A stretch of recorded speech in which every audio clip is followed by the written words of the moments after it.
On this episode of Rolled Up, I find myself in Austria for the grand opening of an amazing new gym, Renzo Gracie Vienna. Austria immediately impresses me with its architecture, the cleanliness, its safety, and ease of public transportation. Our host on this trip is Arturo Wessen, and for longtime Rolled Up fans, you might recognize him from episode 44 from 10 years ago in Costa Rica. Out of all the places in the world, I was curious why Arturo chose Vienna as his new home base and location of a new gym. There's, if you look at the whole surrounding, there's this visual beauty that the city has. And it's not natural that everything is kept very tidy and neatly. There's an elemental component of culture here in which people demand excellence. You see it in the architecture, you see it in the way they treat their businesses, in the way the people approach you. Just like a simple thing is going to the deli down below where I live, the way they make their sandwiches and stuff. It's just so perfect. There's that demand for excellence. So it fit perfectly with our vision of higher standards. So we want to give really good instruction, raising our standards to the point where it's going to seem normal. For any entrepreneur, passion and energy are two key components of success. Arturo shared a little with me about his passion and who his main inspiration was. Yeah, energy is a big thing. So yeah, if you feel the energy, it's not like, well, people talk about, do what you love, and okay, that's great. But what if you don't have the energy to do it? You can love baking all day. My mom is a great example. Before she very passionate woman about the kitchen and about learning different culinary techniques, but now she's a little bit older, but somehow she finds the energy to still do it and to inspire my sisters, inspire people around her. She also makes it global. She travels for culinary everywhere, and I guess that was also a very big inspiration for me to know that, okay, you're passionate about this or two, she always said, then you got to kind of go for it, man. And then the time is now. You don't have to waste any more time. I mean, you have no idea what's going to happen in 5 years. Look at pandemic, for example. People had all their plans and all their goals, and all of a sudden, boom, the world stops. So you kind of have no control over certain things. So you might as well do what you can with the control that you have, and that led us to be here.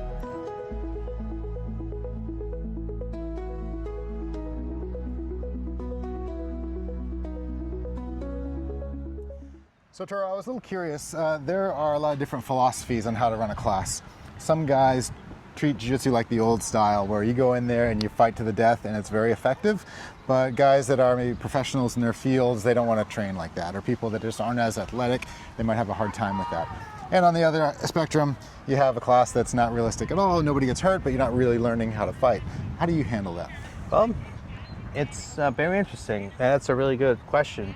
And then I can give you a story here.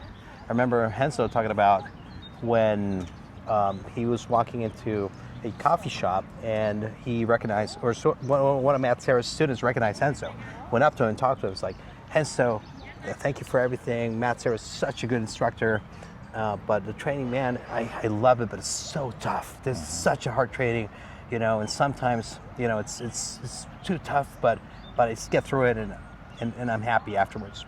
And so looked at the guy. He looked physically fit, and he was a big guy, and said, "What do you do for a living, big boy?" And the guy said, "I'm a firefighter, first responder."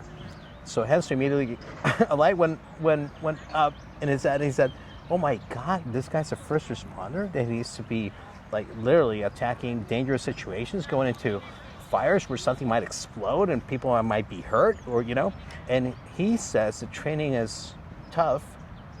More tough, probably talking more tough than probably his work, So Renzo immediately said, we have to change this around. So immediately he started changing the environment of the lessons in the academy, making it more friendly. But here's the magic. The magic is we combine this with John's approach that you always teach to the smartest guy in the room. If you teach the smartest guy in the room, like the rising tide, it will raise all ships. So we kind of always make a heavy distinction on initially defense to make people really good defending, retaining guard, escaping, and from there we start bringing in systems, offense, and people start getting good, So even the day oneers enjoy it, and we do a lot of specific training, not open rounds. So specific training makes it like very, very, very safe as well. They're controlled environments, and the goals are very specific, and that leads to progress, So one of the biggest things my brother and I always talked about in Costa Rica is like, if we're not improving these students' lives, either by getting good at jiu-jitsu or by giving them confidence, so they want to step outside of the mats, they're better versions of themselves, they're fitter versions of themselves. The guy who's extremely shy now, it's like a little bit more extrovert, we're not doing our job correctly. And our students are a direct reflection of what we do. So if we're doing a good job, we're going to see a lot of happy people, a lot of people talking about the academy, and what better example than Renzo and what he did in New York, And yeah, so that's kind of the way we approach this situation. If you make the room a room of only tough dudes, you're only going to end up with probably 2 or 3, and the rest are going to get injured, So that's very common, So our good friend and mentor, Brian Glick, always has a phrase, the wrong kind of tough. It's easy to be physically tough for an hour, but it's hard to go back after training and think and write everything down and think about what you did wrong and ask the right questions and do the research. That's the real work, And people are the wrong kind of tough. And what does the wrong kind of tough reflect, or what does it look like? It looks like the guy who's in the arm bar and I am not tapping, or he's getting strangled, and I'll pass out before I tap out. That's what it looks like. Right. So we try to invoke by example to our students. Let's make this about how much you know. Let's make it a knowledge battle. And then there's obviously a physical aspect to it, but the more you know, and then our other friend, his words resonate always in my mind, Placido Santos. Placido always said, he always reminds me, remember, you're never stronger if you become weaker, you're never weaker if you become stronger. Now apply that to knowledge. The more you know, the more you can make your opponent weaker, and that's true jiu-jitsu. Arturo Wessen is a longtime student and teacher of jiu-jitsu, and after getting his black belt from Renzo Gracie and John Danaher, is known for his incredibly detailed classes featuring high-quality instruction along with friendship and openness. In this short clip, Arturo teaches how to transition from getting smashed in half guard straight to a devastating calf slicer submission. So we start from a bad spot. We're going to go from defense to offense. He did a great job flattening me out. He has a heavy head, heavy arms, okay? That means his legs are going to be somewhat light. We'll take advantage of this, grabbing our right hand towards our pocket, okay? As much as Julian wants to do a very strong cross release on me, this actually is going to help me. Why? As heavy as he is on his arms and his head, it's going to lead to light legs. So I initiate the action of generating movement by going pendulum side to side, which ultimately leads me to a kip towards my left. Okay, until I get to this deep half position. Once I'm here, I switch my grip from Julian's left hip to right hip. I feed everything to my left ankle to Julian's right heel. From here, I do a pass off, and I breathe everything close to me, and I start catching a very tight calf slicer, and the fight's done.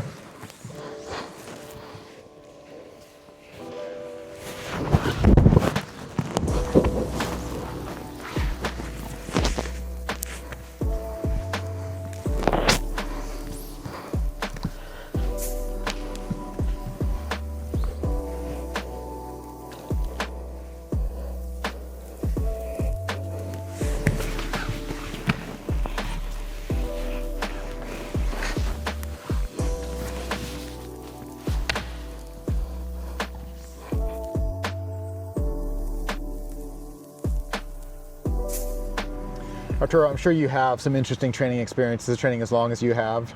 I know I have plenty of mine, but tell me something about something funny or interesting that's happened to you over the years.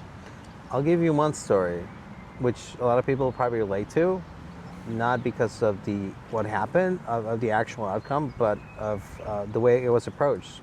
So me, like any avid, very enthusiastic blue belt, went on YouTube and looked for techniques. And I found an Ezekiel choke with the gi, popular seal choke. Not much to it, you know. And I had a session scheduled with John. And okay, great. So John teaches technique taught that day for about 15 minutes. And then you go sparring, okay? So we started sparring, and I was in bottom half guard. And then I proceeded to, according to the YouTube video, apply this fist in, Ezekiel choke, and started making it tighter. To my surprise, it didn't face John one bit, and it started slipping from his neck to his jaw, to his cheekbone, and out. I guess I deserved what was coming, which was literally, we call it in Spanish, a paliza, or a beating. And after, we're talking about double arm bars. We're talking about very tight chokes. After the class was done, I approached him and said, "Sorry, did I upset you?" No, buddy, you're okay. It's fine." And I remember walking back to the hotel room where my dad was waiting for me. He looked at me and was like, "Arturo, what happened?" I said, "Dad, I think I pissed him off." And I feel like a bus just, ran me over. And it was a very controlled beating, and I felt helpless, and I couldn't do anything about it. And I loved every minute of it. I need to learn this, And years later, I was reading a book, and this book talked about how people have the tendency to remember things when adrenaline is involved. So monks used to teach kids math, and they would bring them to cold water and throw them in the water so they get really cold and scared, and they would remember math. For example, that's one way they approached it. And I remember that being like it was yesterday. So I guess there was a lot of adrenaline going at that moment, I can bet. But yeah, that was like one of those things where like feeling is believing, and I felt so helpless, like this guy can kill me whenever he wants. So it wasn't so much about the beating, because like my jiu-jitsu at that moment was like whatever, but just the fact that somebody could do that to you, and I didn't have that in my radar, because I thought, okay, maybe I can defend myself some way or somehow. There was no defending. There was nothing. So that was like one of those aha moments, and I love it. I love it. I feel very fortunate that I had that experience where I would advise other people to probably have the same experience, but not in the same way. That reminds me of, I was chatting with Chris Howder, and he was saying that when he was younger, his exposure to traditional martial arts was they were portrayed as something magical, magic powers that you can develop, and he knew that was nonsense. But then he discovered Gracie Jiu-Jitsu and found out that no, those powers exist in grappling. Maybe you felt a little bit about that, where you couldn't do anything. Helpless, completely helpless, and nothing I could do about it. And I was young, fit, strong. I practiced boxing for many years, and I mean, my life was in his hands, whatever he wanted. Not whatever I wanted, whatever he did, whatever he wanted, So it was very interesting, eye-opening, and it gives you, I mean, one of the things I appreciated the most from that experience and then other experiences, training with somebody at such a high level, is perfect technique being applied on you. When you feel perfect technique being applied on you, now you know how it feels. And it also gives you the other position, the opposite view of you will never accept bad technique being applied on you. Right. Or you will never apply bad technique on somebody, So that's one thing that I really appreciated from that. And then also any other time we trained with John, just the fact that his technique was always perfect, perfect, and very efficient. To the point, I mean, I remember some of the worst classes that we had with him, worse in the sense of kind of painful or uncomfortable, but because of the perfect technique, straight foot lock classes that we took with him, you were sweating. You were really sweating because like it was so painful. And he would always say, okay, as you can see, I haven't even began the move. And yet now he's going to tap. I'm bringing everything to the breaking point. And then when he would let it go, one day I asked him, John, how do you do this? This is like magic. You're bringing everything to like if you move 1 millimeter, my knees could explode. Well, I've been doing this for a long time, Arturo, and then I kind of know like where to take everything to the breaking point. That's what you should be striving for, like bringing everything to the perfect position, So that stayed with me, stuck with me for many years, and that's what I try to convey to my students as well.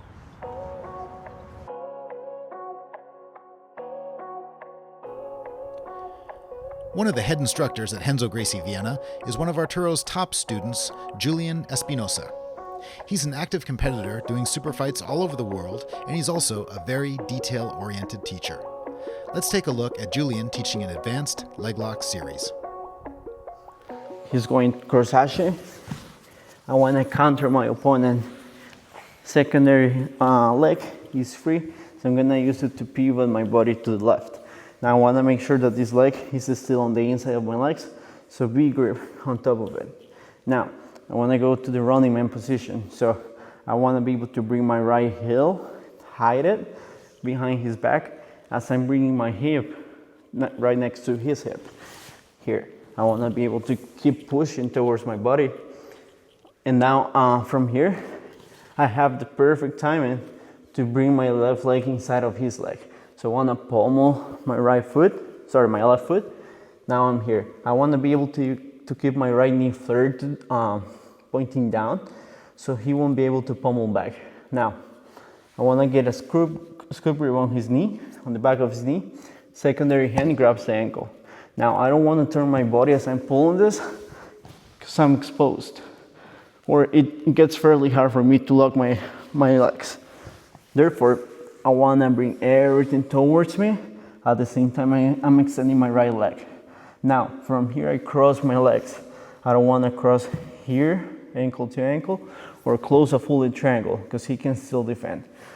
So the way I like to do it, I want to close my triangle right behind my calf. Here. Now, whenever I'm ready, you can get a grip, whatever grip you like. Start going to the right side as I'm passing his leg to the other side. Now, I don't want to keep my kneecaps pointing up. I want my left kneecap to point towards his hip. Now, whenever he wants to defend or unlock my legs, it gets hard for him to do so. Now, if I can expose the heel here, perfect. Most of the time, he's going to try to hide his heel, so I need to create heel height. I'm going to do that by rolling towards the inside. As I'm rolling, there's heel exposure now. Now, I can get my bite, continue rolling, or I prefer to go back from where I came from. Usually people tend to roll, so whenever he tries to keep rolling, I get my grip and go back, he helps me to have better braking mechanics. So it's one force against the other. Another one of Arturo's students is a black belt instructor and competitor from Turkey, Yiğit Haney. In this clip, he teaches some nice details on how to improve the knee cut guard pass. Let's say we are attacking with chest to chest half guard. We have one underhook, one crossface. You feel like it's kind of hard to free your leg using your leg, or if it's hard to keep your balance, we're gonna use alternative grips.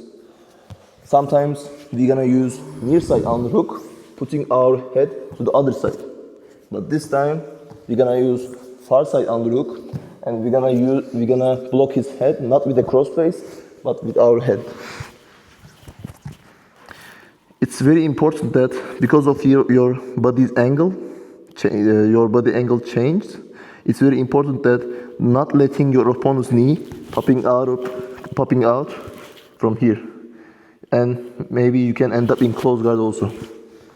So as soon as I start tripoding and trying to free my leg, it's very important that controlling the bottom leg with your left hand, form a crossface hand.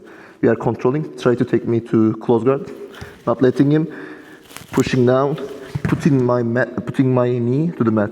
As soon as I do that, I'm not rushing, I'm not trying to pass immediately, or else they can turtle. So yeah, so before I free my ankle, I'm gonna control the angle, the elbow. Then now we will try to knee cut. If it's stopping, if he is holding your ankle, we're gonna kick the top leg first to free the heel. Then kick the bottom leg to free your toes. Now it's gonna be very easy to control and keep attacking. And now the time has finally come for the grand opening of the best school in Austria, Renzo Gracie Vienna. Students and black belt instructors came from Italy, France, Turkey, the US, and other countries to support the occasion.